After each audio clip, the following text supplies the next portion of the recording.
బులెటిన్లో మరో breaking news చూస్తున్నాం. ఫార్ములా ఈ కార్ రేస్ రోజుకో మలుపు తిరుగుతోంది. బీఆర్ఎస్ వర్కింగ్ ప్రెసిడెంట్ కేటీఆర్ మరి కాసేపట్లో ఈడీ విచారణకు హాజరు కానున్నారు. ఉదయం 10:30 గంటలకు నందినగర్లోని ఆయన నివాసం నుంచి ఈడీ కార్యాలయానికి వెళ్లనున్నారు. వాస్తవానికి ఈడీ విచారణకు జనవరి 7వ తేదీనే ఆయన వెళ్లాల్సింది.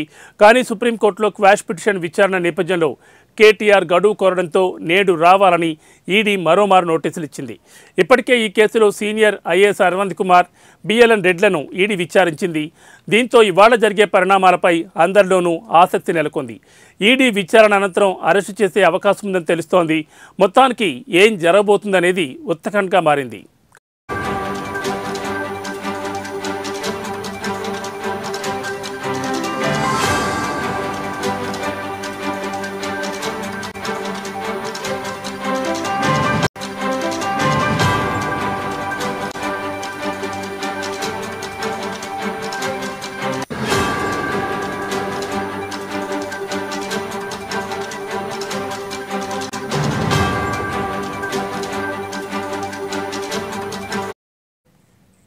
ఫార్ములా ఈ కార్ రేసులో ఏసీబీ తన మీద నమోదు చేసిన ఎఫ్ఐఆర్ను రద్దు చేయాలని కోరుతూ సుప్రీంకోర్టులో కేటీఆర్ పిటిషన్ దాఖలు చేశారు. దీనిపై 2025 జనవరి 15వ తేదీన విచారణ చేపట్టిన అత్యున్నత న్యాయస్థానం డిస్మిస్ చేసింది. హైకోర్టు ఆదేశాల్లో జోక్యం చేసుకోలేమని స్పష్టం చేసింది. అంతేకాకుండా ఈ కేసు పూర్తి స్థాయిలో విచారణ జరగాలని సుప్రీం అభిప్రాయపడింది. దీంతో కేటీఆర్ ఈ కేసులో విచారణ ఎదుర్కోనున్నారు.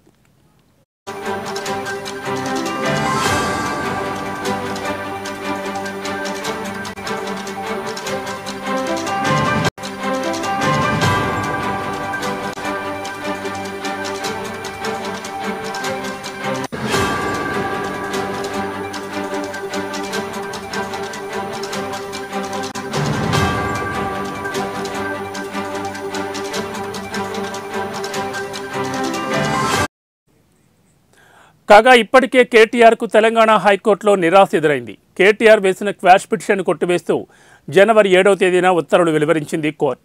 దీన్ని సవాల్ చేస్తూ కేటీఆర్ సుప్రీంకోర్టులో పిటిషన్ దాఖలు చేశారు. ప్రస్తుతం కేటీఆర్కు అన్ని దారులు మూసుకుపోవడంతో విచారణకు హాజరు కాక తప్పని పరిస్థితి నెలకొంది.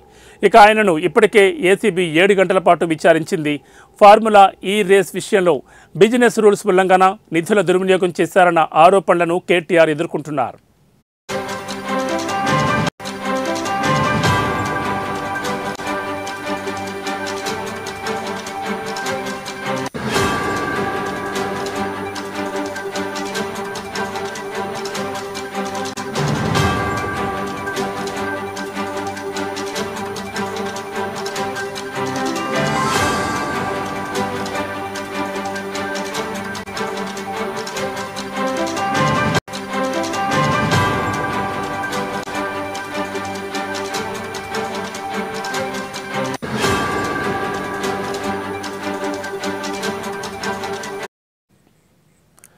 రెండు 2023లో గత బీఆర్ఎస్ ప్రభుత్వం హయాంలో నిర్వహించిన ఫార్ములా ఈ కార్ రేసుకు ఆశించిన ఆదాయం రాకపోవడంతో ప్రమోటర్ తప్పుకున్నారు. దీంతో ఆనాడు మంత్రిగా ఉన్న కేటీఆర్ రిక్వెస్ట్ చేయడం వల్ల 2024 ఫిబ్రవరి నెలలో జరగాల్సిన 2వ దఫా రేస్ నిర్వహణకు హెచ్ఎండిఏ 55 కోట్లు ఎఫ్ఈఓకు చెల్లించేలా ఒప్పందం కుదిరింది. అయితే ఎన్నికల వేళ ఆర్థిక శాఖ అనుమతి లేకుండా విదేశీ సంస్థకు 755 కోట్లు ఇవ్వడంపై అధికారంలోకి వచ్చిన కాంగ్రెస్ ప్రభుత్వం తప్పుబట్టింది.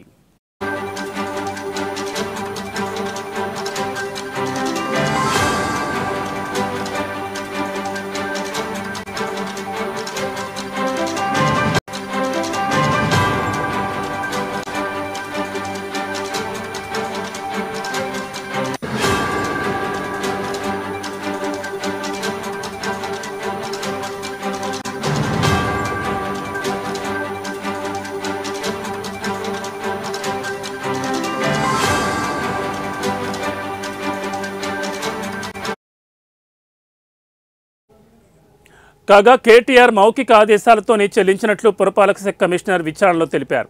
కాగా దీనిపై గతంలో డిప్యూటీ సీఎం ఆర్థిక శాఖ మంత్రి భట్టి విక్రమార్క ప్రెస్ మీట్ పెట్టి జరిగిన విషయాలను బయటపెట్టారు. దీనిపై విచారణను ఏసీబీకి అప్పగించింది రేవంత్ సర్కార్. ఈ కేసులో పూర్తి వివరాలను బయటకు రాబట్టేందుకు మాజీ మంత్రి కేటీఆర్ అరెస్ట్ చేసి విచారణ చేయాలని ఏసీబీ అధికారులు నిర్ణయం తీసుకున్నట్లు సమాచారం. ఈ క్రమంలోనే కేటీఆర్ అరెస్టు అనుమతి కొరకు గవర్నర్కు లేఖ రాశారు. దీనిపై రాష్ట్ర గవర్నర్ ఎలాంటి నిర్ణయం తీసుకుంటారు, కేటీఆర్ను అరెస్టు చేస్తారా అనే ప్రచారం రాష్ట్ర రాజకీయాల్లో జోరందుకుంది.